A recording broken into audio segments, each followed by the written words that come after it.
.pdf, pretty comprehensive stuff. Right.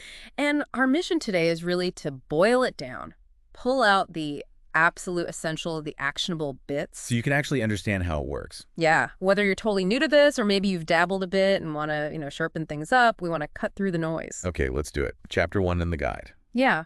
starts with the basics. Huh? What is affiliate marketing? Right. It's you, the publisher, could be a blogger, YouTuber, whatever, promoting something for another business. Like a product or a service. Could be either.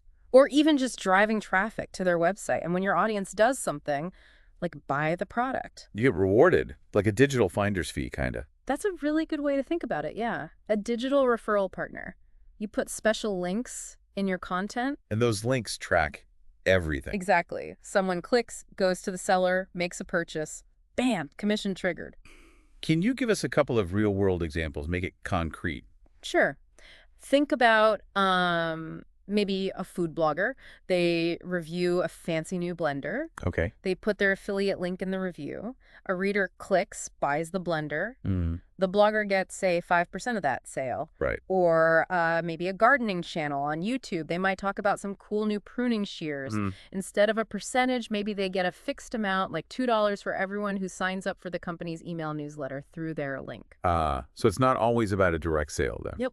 Sometimes it's about generating leads, getting signups, survey completions. Different actions can trigger a payout. So the payment structure isn't just one size fits all. Definitely not. It could be that percentage of the sale price, like we said. Could be 5%, could be 50% for some digital products. Wow, 50%. Oh, yeah. Or it could be that flat fee, like the gardening example. Depends entirely on the program and the merchant. Okay, makes sense. Yeah. But how do these companies know the sale came from my link specifically? That's the magic of those unique affiliate links. When you sign up for a program, they give you a special link. Your personal link. Exactly. It has your unique ID code embedded in it. So when someone clicks that link, the advertiser system flags it. This person came from affiliate X. Gotcha. And if they buy, you get credit. Sometimes they might also give you a unique discount code for your audience. Oh, like use code PODCAST10 for 10% off. Precisely. And when someone uses that code at checkout, boom, you get the commission credit that way too. Cool. So what does the guide say are the make or break factors for actually succeeding at this? Well, the source highlights a few key things. First, traffic. You need people seeing your recommendations. More eyeballs, more potential, right? Stands to reason. But maybe even more important, especially long-term, is the quality of what you recommend. Right. You can't just shill junk. Exactly. If you promote stuff that's terrible, you lose credibility. Right. And that trust, the third thing, and it's absolutely critical. Audience trust. Yeah. If your audience trusts your judgment, they're way more likely to actually click and buy based on your recommendation. Lose that trust, and you're kind of sunk. It really does sound like a win-win setup when it works, though.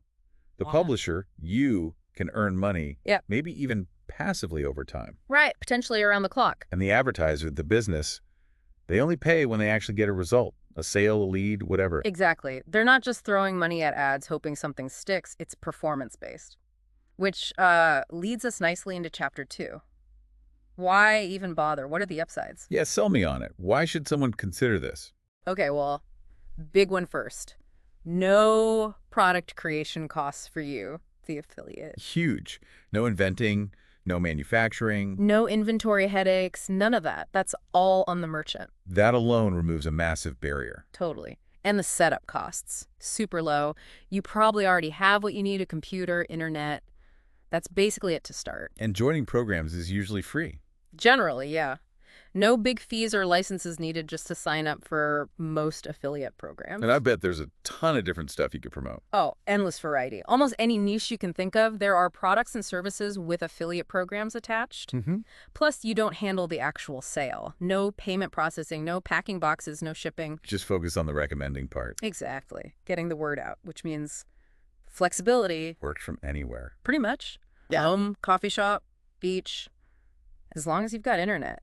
That location independence is a big draw for many. And it feels less risky somehow. Yeah, it is, definitely. If you're promoting, say, a specific brand of camera and it's not converting well, or your audience doesn't like it. You just switch. You just switch. Find a different camera or a different type of product altogether. You're not stuck with, a garage full of unsold widgets. Right. Okay, what about the money side? Is the income potential actually decent? The guide is clear. It's not a magic button for instant riches. Don't expect that. Okay, good dose of reality.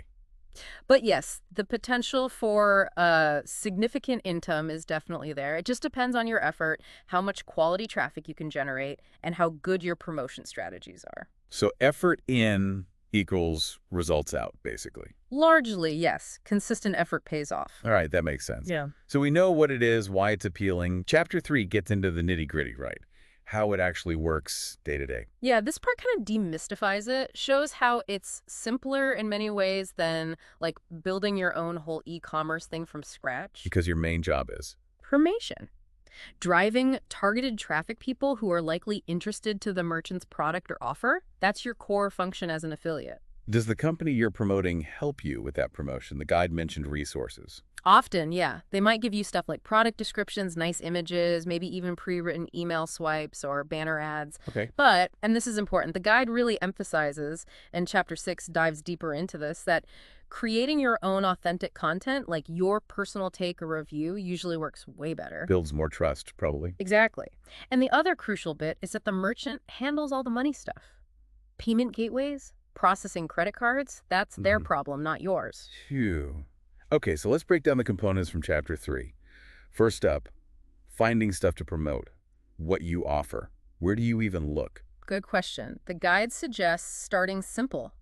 Use search engines. If you blog about organic skincare, search organic skincare affiliate programs. Makes sense. Then there are the big affiliate platforms or networks, like ClickBank, which is huge for digital products, ebooks, software, courses, and Amazon Associates, obviously, for physical goods. So you join these networks? Yeah, you can browse marketplaces on those platforms, find programs, check their terms, see the commission rates, and apply to join. Okay, when you're looking at a program, what makes it a good one to join? What should you look for? Right, good point. Well, first, you ideally need some kind of online presence already, yeah. A blog, a site, a channel, something that gets eyeballs. A place to put the links. Exactly. Then the product itself, is it relevant to your audience? Is it actually good? Does it solve a problem for them? Don't just chase commissions. Please don't. The guide suggests aiming for products where you can earn at least, say, $20 per sale, just to make the effort worthwhile, you know? Okay. If you're on ClickBank, they mention looking at the gravity score. It kind of shows how many other affiliates are successfully selling it. A score between 50 and 120 is suggested as a decent range. Not too high, not too low. Yeah, it means it sells, but maybe isn't hypersaturated with competition. Also, look for good commission rates. 50% or higher is great, especially for digital stuff. Some go up to 75%. Wow. And critically check out the product's actual sales page, the landing page. Does it look professional? Is the sales copy convincing? If you wouldn't buy from that page, your audience probably won't either. Good point. That sales page does the final heavy lifting. Totally. And always ask, does this product genuinely help my readers? Okay, what about costs? Does it cost me money to join these programs? Mostly no. Free to join is the standard. But the guide does mention some programs might have small fees, maybe monthly or yearly, could be for site maintenance or access to extra training. Okay. And some vendors, interestingly, might actually require you to buy the product first to get the best commission rates. Really? Why? The idea is if you've used it yourself, you can promote it more authentically, more effectively. First-hand experience. Makes sense. Okay, getting paid. How do the commissions actually land in your bank account? So the percentage or flat fee is set by the vendor. It can vary a lot based on their rules, maybe how many sales you drive. Some have tiers. So predicting exact income is tricky. Very tricky, especially at first.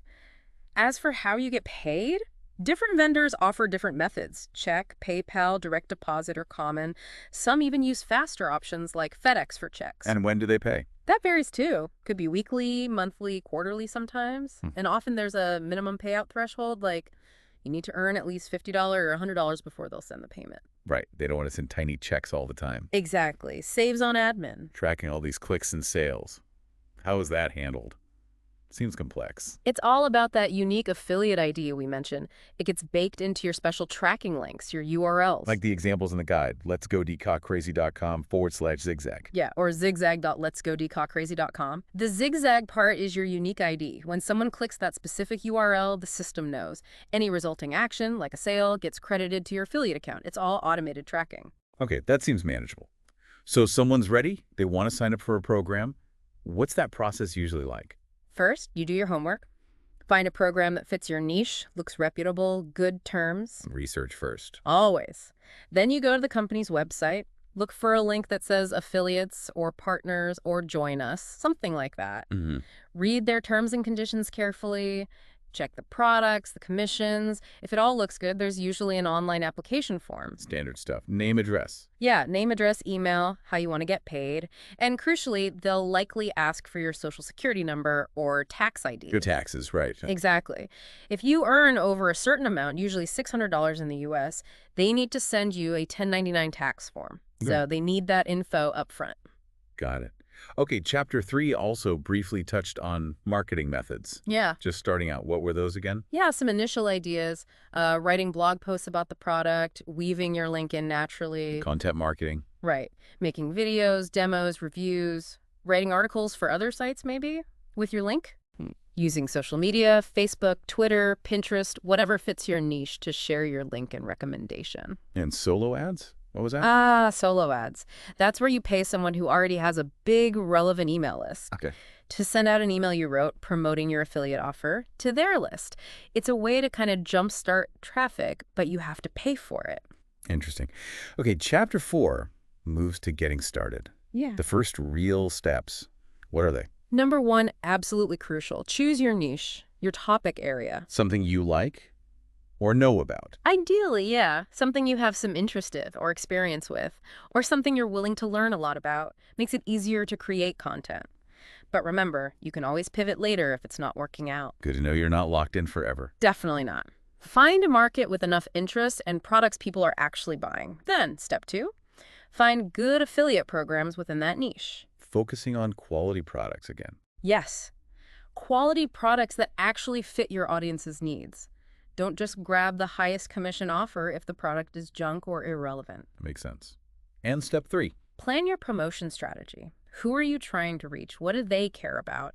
How can you naturally, creatively get your affiliate links in front of them so they actually want to click? It's not just plastering links everywhere. God, no. That just annoys people. The guide mentions aiming for, 500 daily visitors is a good goal for a decent income eventually, Yes. but it's the clicks on those links that matter most. Targeted traffic, clicking relevant links, that's the engine. Right. Okay, finding those programs. Yeah. Chapter 5 goes deeper on that, right? It does. It talks about affiliate networks, basically big directories or marketplaces where you can find tons of programs in one place. Like ClickBank. ClickBank is a major one, yeah. Especially strong for digital stuff, ebooks, software, online courses. Often has really high commissions, like 50, 70%. And on ClickBank, you can earn either by selling your own digital product through their platform or by promoting other people's products as an affiliate. Okay. And the guide mentioned some ClickBank stats to look at. Yeah, things like initial sale, how much you make on the first purchase, AVG percent sale, the average commission percentage. There's also stuff about recurring payments if it's a subscription, AVG rebill total, and that grab score, again, gravity. How many other affiliates made a sale recently helps gauge popularity versus competition. And walks you through getting your link. Yep, signing up for ClickBank, browsing the marketplace, and generating your unique hop link. That's what they call their affiliate links. Hoplink, okay. Are there other big networks besides ClickBank? Oh, yeah, absolutely. Commission Junction, now called CJ Affiliate, is another huge one. Massive range of advertisers. Lots of big brands are on there. Good tools for tracking, too. So CJ is another good place to look. Definitely. It connects advertisers wanting promotion with publishers like you looking for offers. And the guide also mentions you don't have to go through a network. You can go direct. You can. Reach out directly to companies in your niche. Check their websites for an affiliate program link. Sometimes these are invite-only or have specific requirements, like maybe you need to buy the product first, or they approve you case by case. Interesting. So multiple ways to find programs. Lots of options. Okay, we found programs. Now Chapter 6, effective promotion strategies. This is the real core, isn't it? How to actually do the promoting. This is where the work comes in, yeah. And the guide starts strong with product reviews. Writing detailed reviews. Yeah, honest, helpful reviews. It suggests a simple one-page format. Product name, what it is, where to get it, pros, cons. The good and the bad. Definitely include the cons. Builds trust. Your opinion on the price. Overall recommendation, maybe some extra comments, even contact info for the company. How do you get products to review, though? Especially if they're expensive. Good question.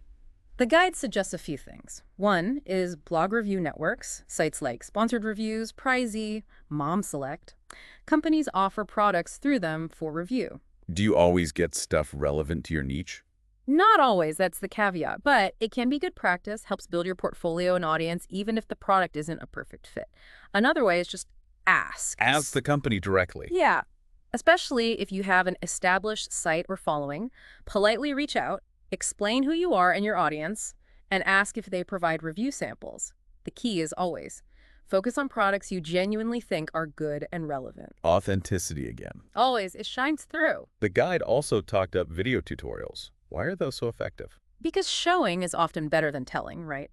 A how-to video lets you actually demonstrate a product's value, how it works, the results it gives. Much more engaging than just text sometimes. Makes sense. How do you make a good one? The guide lays out steps. First, write a script, keep it fairly short and focused, maybe 300 words.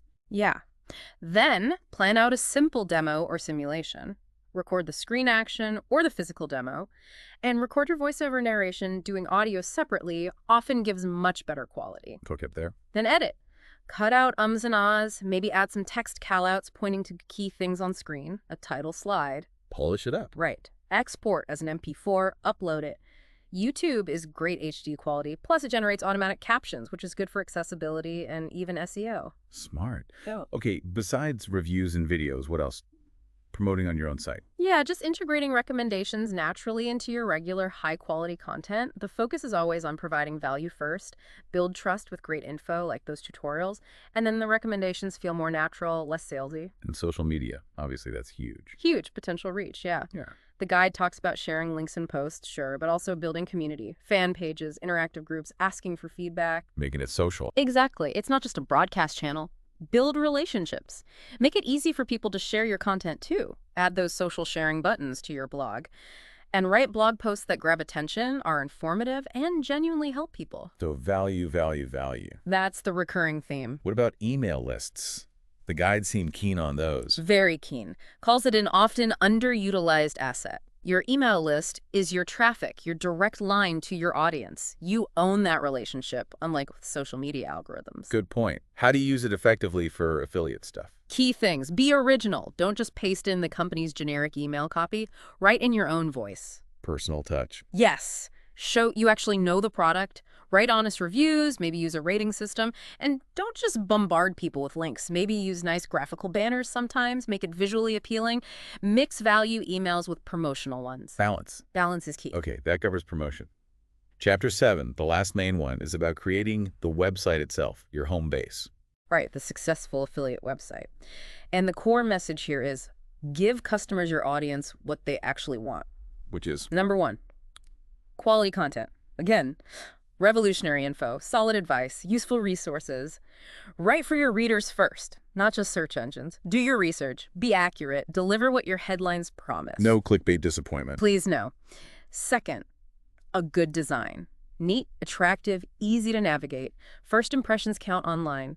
Nobody trusts a site that looks like it was made in 1998. Huh? Quack. User-friendly platforms like WordPress help a lot here. Lots of great themes available. Okay, quality content, good design. What else? Great opt-in forms. Because, as the guide says, the money is in the list. Building that email list is crucial for relationships, pre-selling, repeat business. But getting people to sign up can be hard. It can. So your opt-in forms need a compelling hook, a free gift, an ebook, exclusive tips, something valuable in exchange for their email. And place the forms smartly, maybe sidebar end of posts, pop-ups used sparingly so they're visible but don't ruin the reading experience. Makes sense. Anything else for a successful site? Yes, one more. First-rate customer service. But wait, affiliates don't handle orders or returns, right? Correct. But you still get questions, emails, blog comments, people asking for more info, advice related to your niche or the products you mention. How you respond matters. Ah, okay. Be helpful. Be prompt, be courteous, be genuinely helpful. Even if you have to look something up, that builds massive goodwill and sets you apart. It's about serving your audience. That's a really solid set of principles. So bringing it all together, what's the big picture takeaway from the guide's conclusion?